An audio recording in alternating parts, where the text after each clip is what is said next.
আজকে রাজ্য বিধানসভায় আমাদের রাজ্যের মাননীয় অর্থমন্ত্রী, কৃতি শিক্ষাবিদ ডক্টর স্বপন দাশগুপ্ত মহোদয় বক্তব্য পেশ করেছেন।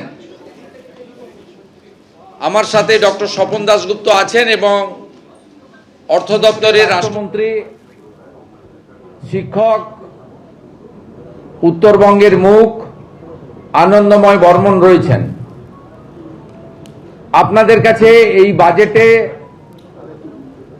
আপনারা ইতিমধ্যে যেহেতু সরাসরি আপনাদের শোনার এবং দেখার সুযোগ হয়েছে, মুদ্রিত বাজেটের বই বাংলা এবং ইংরেজি আকারে সকলকে দেওয়া হয়েছে, সব পয়েন্ট আপনারা জেনে গেছেন।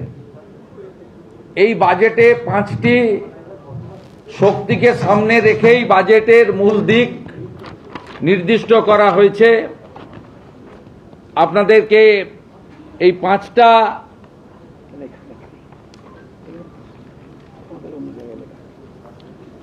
বিষয়কে সামনে রেখেই আমাদের মূল বিষয়টা মাননীয় অর্থমন্ত্রী পড়েছেন এবং এখানে মোট 4,38,000 এবং তারও কিছুটা বেশি কোটি টাকার বাজেট পেশ করা হয়েছে, যে বাজেট কার্যত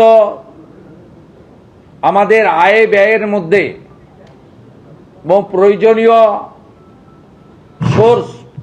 ফান্ড সোর্স এবং কোথায় থেকে আমরা পেতে পারি এবং বিগত কয়েকটি বছরের জমা খরচের হিসাবকে সামনে রেখেই পেশ করা হয়েছে।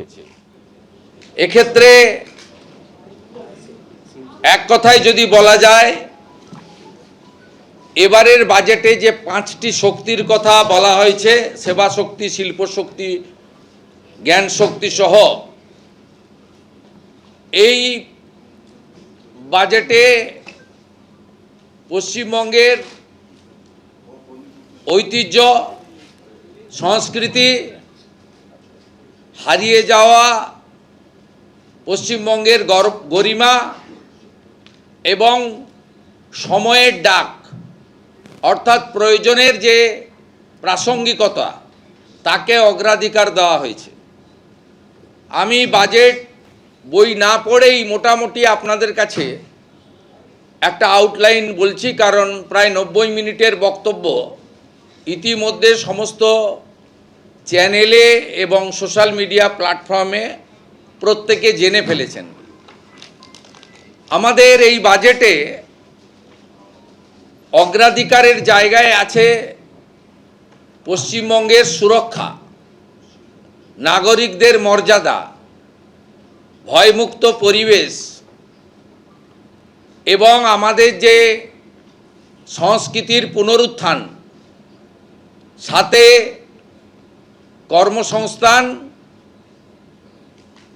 এবং 2টি বিষয় অগ্রাধিকার পেয়েছে, শিল্প এবং কৃষক বা কৃষি। তার সঙ্গে আমরা উল্লেখযোগ্যভাবে গুরুত্ব দিয়েছি শিক্ষা এবং স্বাস্থ্যকে। এবং আমাদের এই রাজ্যে যারা সেবাদান করেন, আংশিক সময়ের চুক্তিভিত্তিক বিভিন্ন প্রজেক্টে কর্মরত এবং সর্বোপরি সরকারের সিদ্ধান্ত নীতি কার্যকর করার ক্ষেত্রে যে সরকারি কর্মচারীরা গুরুত্বপূর্ণ ভূমিকা গ্রহণ করেন, তাদের বিষয়ে উল্লেখ করা হয়েছে। রাজ্যে ব্যাপক বিনিয়োগ এবং শিল্প আনতে গেলে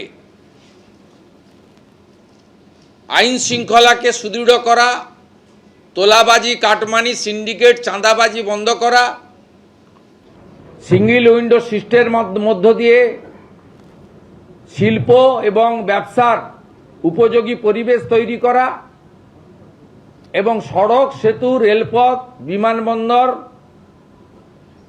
এবং সমুদ্র বন্দর তৈরির মধ্য দিয়ে যোগাযোগ অর্থাৎ মানব সম্পদের যোগাযোগ এবং পণ্যের যোগাযোগ কাঁচামালের সরবরাহ লাইন, একে গুরুত্ব দেওয়া হয়েছে।